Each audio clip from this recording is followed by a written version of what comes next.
Hello friends, welcome to my channel bake and more. আজকে আমি একটি হেলদি রেসিপি শেয়ার করব, তা হলো ড্রাই ফ্রুটস লাড্ডু। ড্রাই ফ্রুটসে ঠাসা এই লাড্ডুটা বানাতে আমি কোনো রকম চিনি, গুড়, এমনকি মিছরিও ব্যবহার করিনি।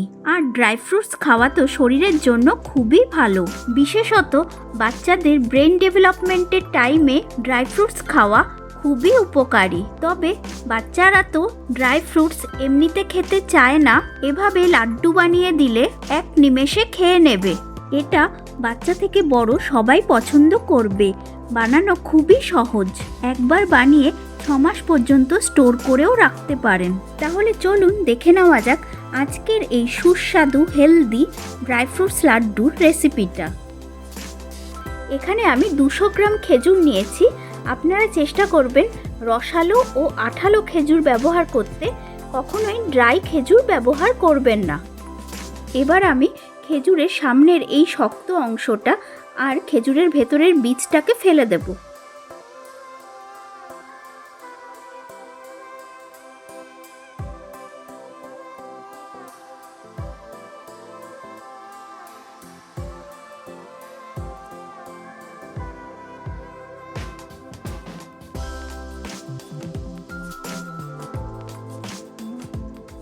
আমি একইভাবে সবগুলো খেজুর থেকে বীজ বার করে নিয়েছি। এবার একটি মিক্সিং জারে আমি নিয়ে নেব এই কেটে রাখা খেজুরগুলোকে। এবার এতে দিয়ে দেব 20 গ্রাম কিশমিশ। এবার এগুলোকে আমি জল ছাড়া পেস্ট করে নেব। এবার একটি প্যান হিটে বসিয়ে তাতে 2 চামচ সাদা তিল দিয়ে দিলাম।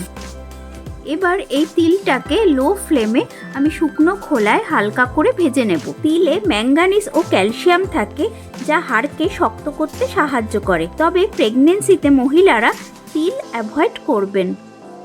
এই তিলের কালারটা যখন হালকা করে চেঞ্জ হয়ে আসবে আর সুন্দর গন্ধ বের হবে, তখন এটাকে আমি গ্যাস থেকে সরিয়ে একটি মিক্সিং বোলে ঢেলে দেব।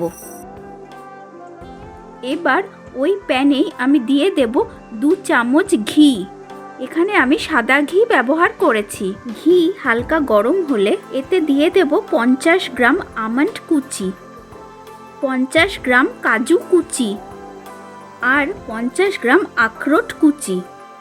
এবার ফ্লেমটাকে লো টু মিডিয়ামে করে আমি এই বাদামগুলোকে হালকা করে ভেজে নেব। যে কোনো বাদামই শরীরের জন্য খুবই ভালো। বাদামে সুগার অনেক কম থাকে আর এতে অনেক অ্যান্টিঅক্সিডেন্ট থাকে বলে এটা হাড়, ত্বক, চুল ও চোখের জন্য অনেক উপকারী। বিশেষত আখরোট খেলে মেমোরি শার্প হয়। এগুলো হালকা ভাজা হলে এতে 20 গ্রাম পেস্তা কুচি দিয়ে দিলাম আর দিয়ে দেব 15 গ্রাম চার মগজ। এবার আবারও সবটাকে আমি লো ফ্লেমে হালকা করে ভেজে নেব। এখানে আপনারা বাদাম আপনাদের পছন্দ মতো ব্যবহার করতে পারেন। আপনারা চাইলে এতে আরও সিডস আপনাদের পছন্দ মতো ব্যবহার করতে পারেন, যেমন পাম্পকিন সিড বা ফ্ল্যাক্স সিড। লো ফ্লেমে ভাজতে ভাজতে দেখুন বাদামগুলোর কালার হালকা চেঞ্জ হয়ে গেছে আর বাদামগুলো থেকে হালকা সুগন্ধ বের হয়ে আসছে। এখন এগুলোকে আমি ফ্লেম থেকে সরিয়ে আগের বোলটায় ঢেলে দিলাম। এবার আগের ওই প্যানটাতেই আমি 1 চামচ ঘি দিয়ে দিলাম।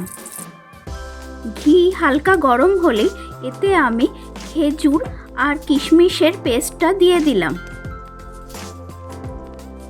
এবার লো ফ্লেমে আমি এই খেজুর আর কিশমিশের পেস্টটাকে কিছুক্ষণের জন্য আমি নাড়াচাড়া করে নেব। খেজুরে প্রচুর আয়রন রয়েছে।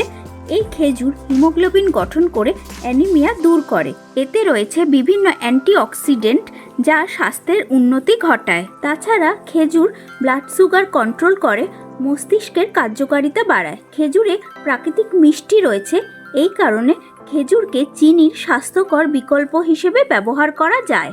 এইভাবে খেজুর কিছুক্ষণের জন্য ঘিয়ে রান্না করে নিলে এর এক্সট্রা ময়েশ্চারটা শুকিয়ে যায় আর লাড্ডুগুলো অনেক দিন পর্যন্ত স্টোর করে রাখা যায়। দেখুন আপনাদের সাথে কথা বলতে বলতে খেজুরের মিক্সচারটা রেডি হয়ে গেছে আর এটা অনেকটা নরম হয়ে এসেছে। এবার এটাকে আমি হিট থেকে সরিয়ে নিয়ে আগের বোলটায় ঢেলে দিলাম। এবার এতে 1/4 চামচ ছোট এলাচের গুঁড়ো দিয়ে দিলাম। এবার সবটা খুব ভালো করে মিশিয়ে নেব।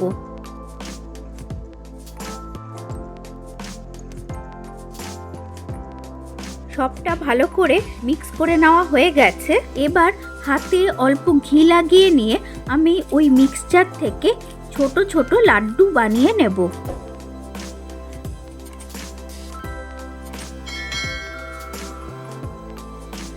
এইভাবে আমি বাকি লাড্ডুগুলো বানিয়ে নেব।